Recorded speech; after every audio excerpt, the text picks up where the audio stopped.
in Toledo history. And as we're still looking at this continuing for about the next 48 hours, we wanted to give you this opportunity to learn more about not only the forecast, but how this cold is impacting the Great Lakes.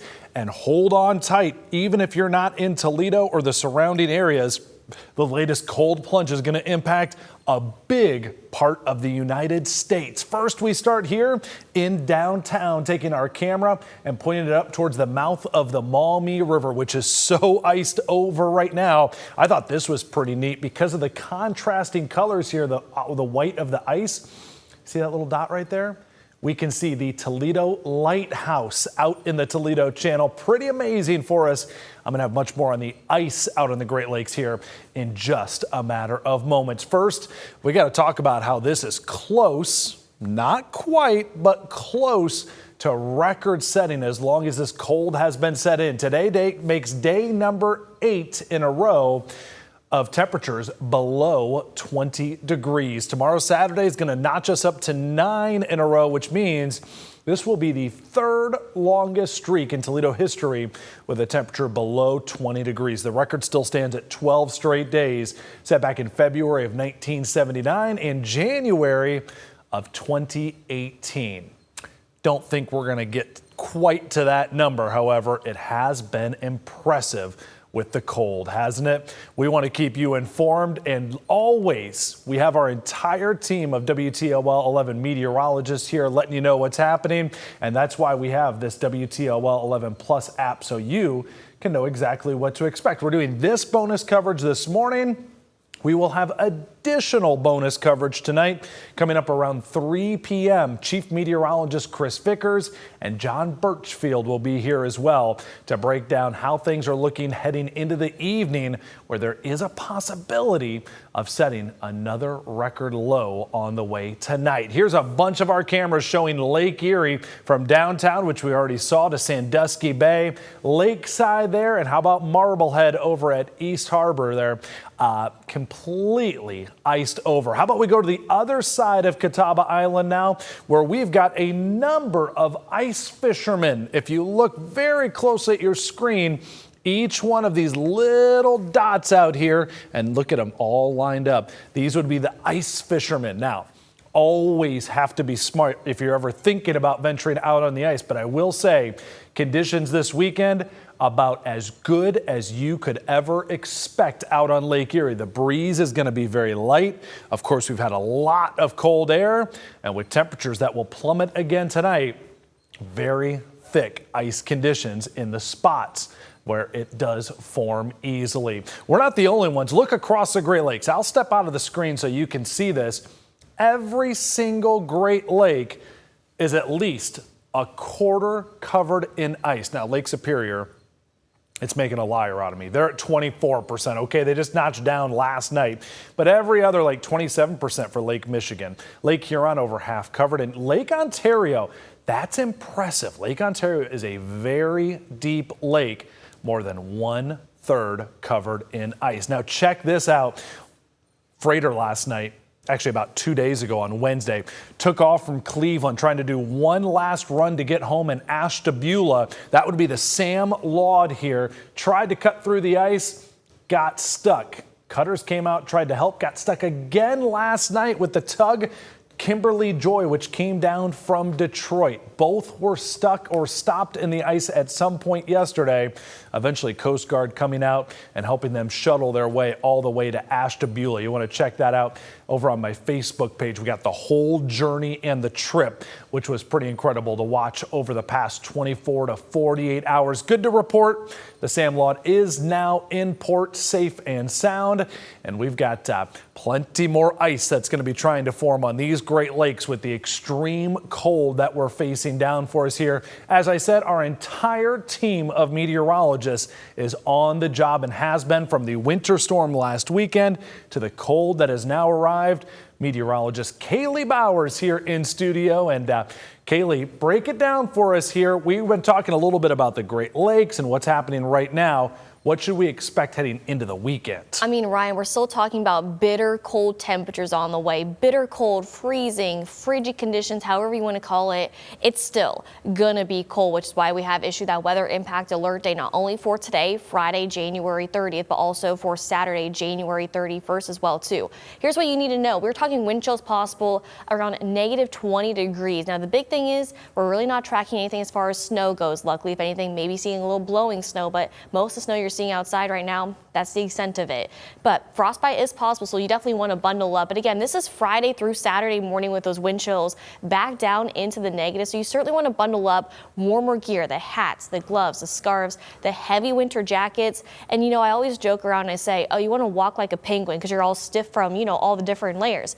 Always, you want to warm up for sure. And also, think of your loved ones, senior citizens, your neighbors, the kids, and a big thing, if you are a pet owner, check on your pets as well too. Please do not have them outside when it is this freezing cold outside, because it is just too dangerous for them to be outside in these frigid conditions. And hey, by the way, if you haven't already, pull out your smartphone, scan that QR code, takes you directly to the WTOL 11 weather app. Lots of wonderful information updated by us right here in the Weather Center daily, almost hourly, because of all the stuff that's going on with the cold. We want to keep you safe and informed. And it's not just the hour-by-hour forecast. You have radar, you have what's to come, and it's not just for Northwest Ohio and Southeast Michigan. If you're traveling somewhere, type in the zip code and it'll take you to your location. You can see the forecast for that area as well too. But let's look a little bit closer to home, because these temperatures, this is the outside air temperature here at 10:15 on your Friday morning. Now, the thing is, it is cold once again, but we're also seeing feels like temperatures actually pretty similar to this. So most of us seeing air temperatures in the single digits and the low teens. Some of us are still hanging out in the negatives, but regardless, whether we're in the negatives, single digits, in the low to mid teens, it is still cold for sure. And remember, our average highs are slowly climbing now that we're about to approach February. Our average high right now, about 34 to 35 degrees. So it's still cold for sure, but at least we're seeing some relief on the way. Look at this, our morning lows across the state this morning. It really just depended on where you are, but notice this, us here in Toledo, we're at 2 degrees. Finley was at 7, Marion was at 10 below, Cleveland was at 8 below, down towards Chillicothe, 13 degrees below zero. Folks in Athens, OU, yeah, they still went to school this morning, even though they saw lows around negative 7 degrees, but still, it is cold for sure, no matter this morning, afternoon, evening, especially going on into tomorrow as well too. But today, that weather impact alert day is in place. Temperatures only going to be around 12 degrees here in Toledo. Could see a little bit of some sunshine trying to peek through the clouds, but regardless, it's still going to be cold for sure. That breeze coming in from the northeast about 5 miles per hour, so not near as breezy as what we had been the past few days. But the big thing, yeah, check out these wind chills, because we're going to see feels like temperatures continue to stay frigid. Now this afternoon, we could see feels like temperatures in the low to mid teens slowly dropping throughout this evening. By about 10 o'clock tonight, feels like temperatures around negative 4 degrees, negative 5 degrees. But then heading out the door tomorrow morning, it's going to feel much colder. Look at this. I want to fast forward to later on tomorrow morning. Those feels like temperatures, it just depends on where you are. If you are traveling, check this out. Negative 10, negative 15. Some places could be close to negative 20 degree wind chills. Again, that's why that weather impact alert day is in place for tomorrow. If you have no need to go outside, perfect time to stay inside and relax and try to figure out some ways to thaw out, because it's still going to be cold going on into Sunday as well too. Not near as cold as what we will be seeing for Saturday morning, but still Sunday morning wind chills around negative 10 to negative 15 degrees. And here's the thing, we're looking ahead towards our 8 to 14 day temperature outlook right around the beginning to middle of February. February 7th to the 13th, so almost to Valentine's Day, about 2 weeks away. We're still going to be seeing below average temperatures. Luckily, not near as cold as folks in the Northeast, but still, the Buckeye State, it's going to be frigid cold. Those feels like temperatures staying below average for sure. If you're traveling out west, yeah, looking to see above average conditions. But remember, average highs by then are slowly starting to warm up. And here's the good news. I know a lot of us are excited about this. 7 weeks from today is the official start of spring. So no matter what that groundhog says on Monday, spring officially starts on March 20th, 49 days away from today. And look at that average high, 50 degrees. Oh, that sounds really nice to see temperatures, I mean, in the 50s for sure, but in the 20s, eventually in the 30s as well too. But Ryan, I know a lot of people are actually not too excited to be talking about temperatures in the 30s. I mean, folks down south, that's extreme cold for them. Okay, so that for them is extreme cold for you, Kaylee. Now, people, you might think you hop on an airplane, right? Head to the south if you want to escape the cold. Seems like a good idea, doesn't it? Yeah, absolutely. You want to do it? Let's do it. Let's go. All right, let's go. One problem with it. What now? Look at my temperature, my map for you here. We've got a major East Coast system that's about to evolve the next 24 to 36 hours.